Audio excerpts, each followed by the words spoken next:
हृदय के मंच को नमन करता हूँ। अपनी प्रेम की बात एक दोहे से प्रकट करता हूँ और मेरा आगाज़ हमेशा दोहे से ही होता है, क्योंकि सबसे सुंदर छंद जो है वो दोहा है।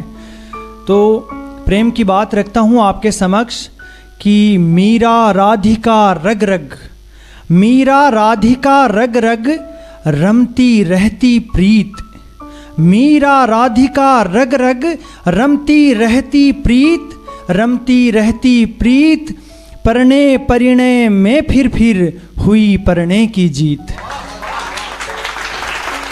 परणे और परिणय का अर्थ तो समझ में आता ही होगा, सभी लिखने वाले लोग हैं। परणे प्रेम को कहते हैं और परिणय विवाह को कहते हैं। तो मीरा और राधिका में हमेशा इनका है कि भाई इनमें तो परिणय की ही जीत हुई है।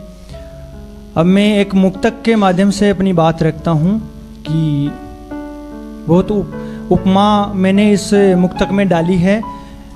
अर्ज करता हूँ गणेश भाई आपका साथ मिले और पूरे तालियों का साथ मिले कि हरकत उसके नैनों की, हरकत उसके नैनों की, हृदय में तीर सी चुभो गई, हरकत उसके नैनों की, हृदय में तीर सी चुभो गई, सुर धनु सा स्वभाव लेकर आई, जाने कहाँ खो गई।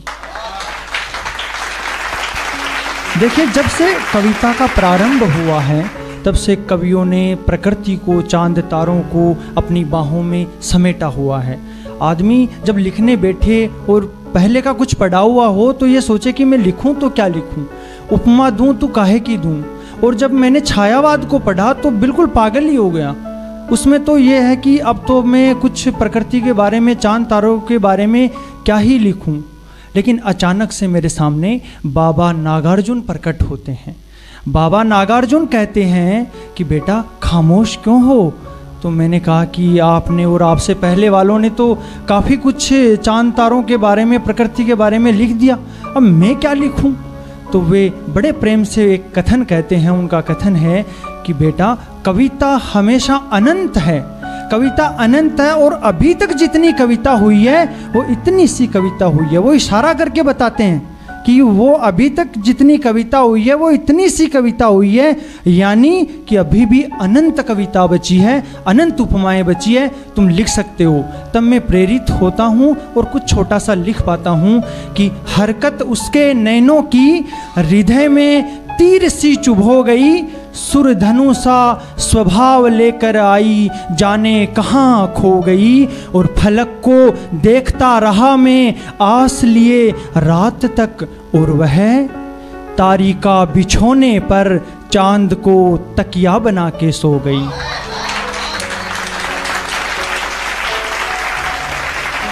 धन्यवाद।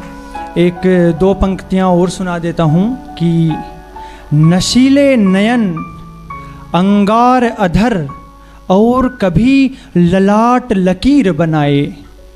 हमेशा युवती के ललाट पे जब लकीरें पड़ती हैं वो गणेश भाई कमनीयता को प्रकट करती हैं, अपने तो बुढ़ापे को प्रकट करती हैं। लेकिन और देखिएगा गणेश भाई, अनुप्रास का सौंदर्य देखिएगा कि नशीले नयन अंगार अधर और कभी ललाट लकीर बनाए। लड़की चित्रकार है इसमें। नशीले नयन अंगार अधर और कभी ललाट लकीर बनाए, हों ये सब एक ही लड़की में, वह यदि अपनी तस्वीर बनाए। अब एक छोटी गज़ल सुना देता हूँ। एक मतला और दो शेर। आधुनिक युग की गज़ल 3 शेर की होने लगी है, वैसे 5 शेर की होती है मिनिमम, लेकिन ये छोटी गज़ल है तो सुना देता हूँ कि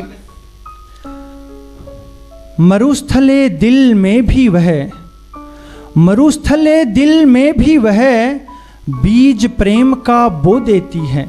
मेरी जो गज़लें हैं वो हिंदी गज़ल हैं, आप हिंदी गज़ल के पैमाने पे उनको तोलिएगा कि मरुस्थले दिल में भी वह बीज प्रेम का बो देती है, मणिये मिलन के तन्हाई की डोर में पिरो देती है, मणिये मिलन के तन्हाई की डोर में पिरो देती है। और बड़ी जिद्दी है, बड़ी जिद्दी है, दूं उसे पल भर में और कितनी यादें, बड़ी जिद्दी है, दूं उसे पल भर में और कितनी यादें। अब ये क्या आदत है कि जितनी दूं उतनी खो देती है।